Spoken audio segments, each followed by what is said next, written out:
It was a hot afternoon in Umuoma village, a quiet farming community in southeastern Nigeria. Chioma, a widowed mother, had asked her son, Obinna, just 11 years old, to fetch fresh leaves for their goats before evening. Obinna was the kind of boy who never complained about work. Though small for his age, he had a strong spirit, and because wild animals often roamed the bush, he always carried a small knife in his pocket, a gift from his late father. Fetching leaves for their goat was something he had done many times before, but this day would change everything. Obinna walked with his basket in one hand, his small knife tucked safely in his pocket. The forest was alive with sound. Chirping birds, buzzing insects, rustling leaves, but then suddenly the noise stopped.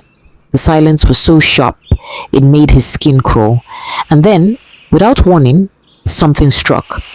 A python, massive, silent, deadly. It coiled around him before he even had the chance to scream. The force crushed his ribs, squeezed the air from his lungs. He tried to shout for help, but only a faint gasp escaped. And then the jaws opened. The python began to swallow him alive. The world around Obinna went black. He could not move. He could not breathe. The stench of death filled his nostrils. For a moment, he gave up. He thought of his mother, Chioma, waiting at home, not knowing that her only son was already half swallowed by a monster. But then his fingers brushed against something. The knife, the same small knife his late father had given him. With the little strength left in his tiny body, Obinna forced his arm free. His hand shook, his vision blurred.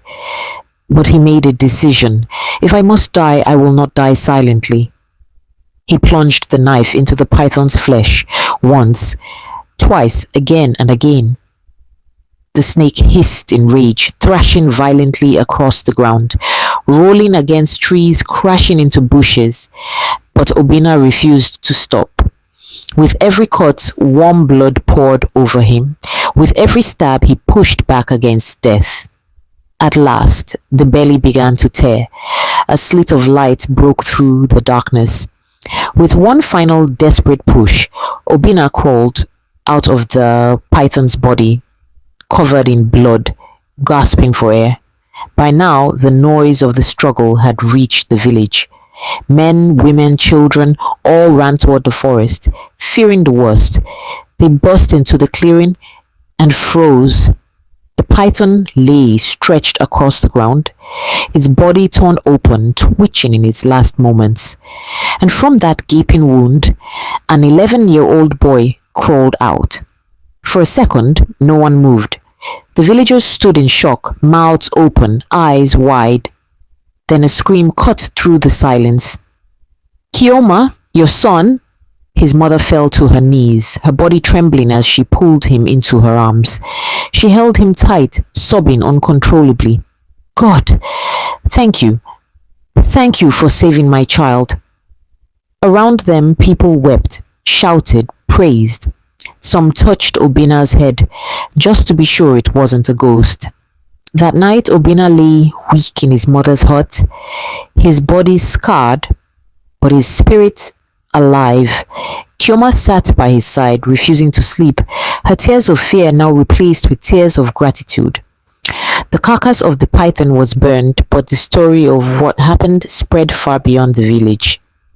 Obinna was no longer just a boy. He was the child who faced death inside the belly of a python and lived to tell the tale.